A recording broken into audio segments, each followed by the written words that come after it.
banyak all natural produk yang sebenarnya bisa didapatkan, tapi orang nggak tahu cara membuat itu menjadi produk yang sehat itu seperti apa. Dan juga kalau kita omongin produk all naturalnya banyak, produk freshnya banyak, tapi giliran produk yang instan justru bisa dibilang nggak ada. Jadi disitulah kami pede gitu. Kita pingin dong bikin sesuatu yang kira-kira bisa filling this gap. Dan saya grow up, tumbuh, sangat menyukai mie instan. Tapi kemudian ibu saya, orang tua juga selalu bilang, jangan sering-sering makan mie instan. Jadi ada suatu gap lagi ya tadi ya. Kok enak banget, terus harganya murah, di rumah selalu ada, tapi orang tua nggak boleh makan. Nah, tapi mungkin masalahnya saat itu, di 2016, adalah produk-produk tersebut mahal. Dan biasanya impor. Kalaupun mohon maaf masih kualitasnya belum terlalu konsisten.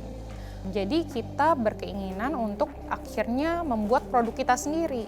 Dan disitulah akhirnya di tahun 2017 mie instan Lemonilo lahir.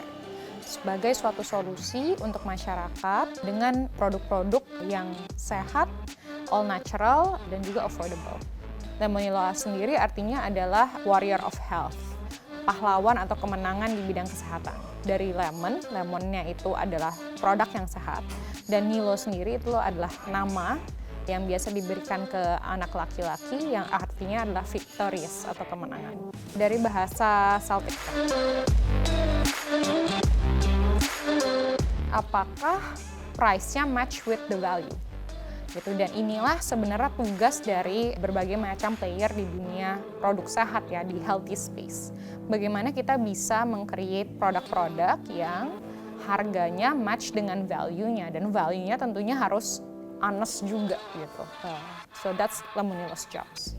And it became the proprietary method of Lemonilo juga sebagai first player di dunia healthy untuk bisa bikin produk yang memang healthy ya, nggak peres gitu ya. Jadi healthy-nya beneran, tapi enak dan juga affordable.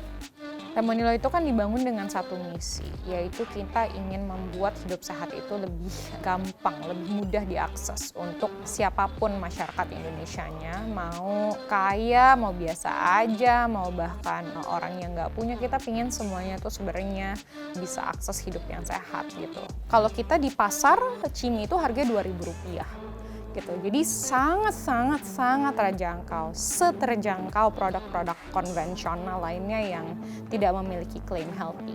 Tapi apakah kalau ada orang yang atau anak saya nih mau makan mie Lemonilo, boleh nggak berkali-kali dalam seminggu? Ya boleh gitu. Justru anak saya kadang-kadang kalau lagi sakit, dia nggak mau makan makanan lain, maunya mie Lemonilo, ya silahkan gitu loh. Jadi bahkan anak saya sakit aja saya kasihnya mie Lemonilo ya. Apakah saya sudah melakukan hidup sehat? Kebetulan iya. Kenapa? Karena memang keluarga ada riwayat diabetes. Jadi mamah tuh juga diabetes. Jadi health awareness memang sudah ada ya, tapi tidak diterapkan mungkin begitu ya. Kenapa? Karena cukup sulit kan menerapkan hidup sehat di Indonesia. Jadi kayaknya hidup nggak always on the straight line. Apa yang membuat susah ya? Karena sifat manusia dinamis ya.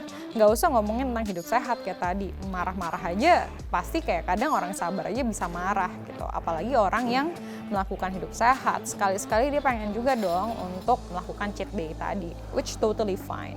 Dan jujur kalau untuk awareness mengenai hidup sehat itu penting atau enggak, saya rasa orang Indonesia tahu hidup sehat itu penting. Tapi memaknai hidup sehat dan menjadikan hidup sehat itu sesuatu yang urgent harus dilakukan sekarang ya sebagai langkah preventif. Bukan cuma push doang, bukan cuma nanti kalau udah sakit kemudian baru kita berobat. Nah itu yang memang setiap hari hingga saat ini masih dilakukan oleh Lemonilo. Supaya memang nama Lemonilo juga bisa membawa Indonesia, gaya hidup sehat Indonesia ke dunia. Jadi nggak cuma gaya hidup sehat dunia yang masuk ke Indonesia, tapi gaya hidup sehat Indonesia yang bisa masuk ke dunia.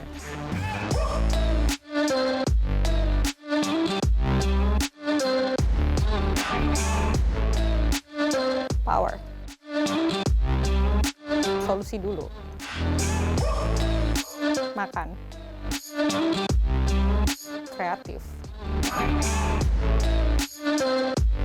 Meeting itu kalau saya milih pagi gitu, supaya masih ada waktu untuk mikir. Karena saya akan sarankan setiap orang mengatur prioritas waktunya itu berdasarkan kepentingan di hari itu.